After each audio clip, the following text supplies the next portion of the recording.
हमारी अर्थ जो ऐसी दिखती है वो पहले कुछ ऐसी दिखती थी। कैसे आए ये चेंजेस? कैसे ओशंस आए? कैसे ऑक्सीजन आई? और कैसे लाइफ?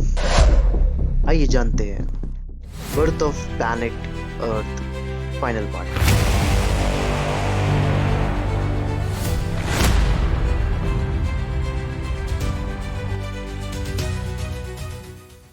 4 मिलियन ईयर्स पहले अर्थ एक रेड हॉट प्लैनेट था जिसकी डेंसिटी और टेम्परेचर बहुत ज़्यादा था और वो हाइड्रोजन और हीलियम की गैसेस से घिरा रहता था।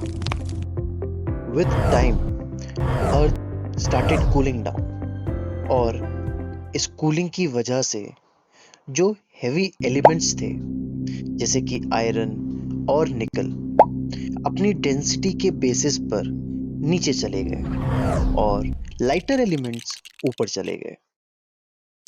और ये फिनोमिना अर्थ की प्राइमोर्डियल स्टेज में हुआ जिसकी वजह से हमें क्रस्ट, मेंटल और कोर मिले जो आज हमारी अर्थ का इंटीरियर स्ट्रक्चर बने। और फिर प्राइमोर्डियल सूप की स्टेजेस से हमें ये पता चला कि कैसे हमारा एटमॉस्फेयर बना, कैसे हमारा ओशन फॉर्म हुआ और कैसे अर्थ पर लाइफ आई। 3 मिलियन ईयर्स अगो अर्थ के अराउंड एक थिन लेयर हाइड्रोजन, हीलियम और डस्ट की थी। तो सन से जो सोलर रेज अर्थ तक आ रही थी उन फ्लेयर्स ने हाइड्रोजन और हीलियम के थिन एटमॉस्फेयर को स्ट्रिप आउट कर दिया और इसे ही loss of primordial atmosphere stage 1 बोलते हैं। और सेकेंड स्टेज में जब अर्थ अपने कूलिंग प्रोसेस में थी फ्रॉम रेड हॉट कंडीशन, तो अर्थ से गैसेस जैसे कि हाइड्रोजन, मीथेन, नाइट्रोजन, CO2 और वाटर वेपर केम आउट। इस प्रोसेस को डीगैसिंग ऑफ अर्थ कहा जाता था।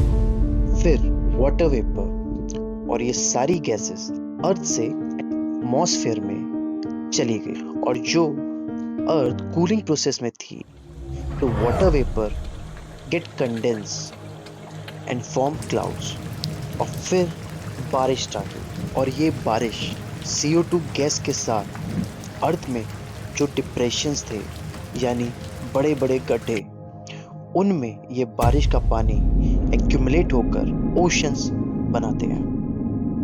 तो प्राइमोर्डियल स्टेज 3 में एटमॉस्फेयर का मॉडिफिकेशन होता है और a small element of life came into existence. तो अर्थ में organic carbon compound already present होता है जिसकी केमिकल रिएक्शंस होती हैं और फिर ऑर्गेनिक मैटर बनता है और उस ऑर्गेनिक मैटर की फर्दर केमिकल रिएक्शन से एलिमेंट ऑफ लाइफ डेवलप होता है जैसे कि RNA और DNA। अब हमारे पास ओशन में we have water, CO2 gas और small element of life. Then process occur होती है दैट इज फोटोसिंथेसिस। उसमें CO2 गैस यूटिलाइज्ड होती है और फिर हमें ऑक्सीजन गैस मिलती है। और ये ऑक्सीजन गैस ओशंस में इतनी ज़्यादा हो जाती है कि ये फिर ओशन से बाहर निकलकर एटमॉस्फेयर में मूव करती है और फिर इस तरह ओशंस, एटमॉस्फेयर और लाइफ अर्थ में इवॉल्व करता रहता है। And that's all about birth of planet Earth.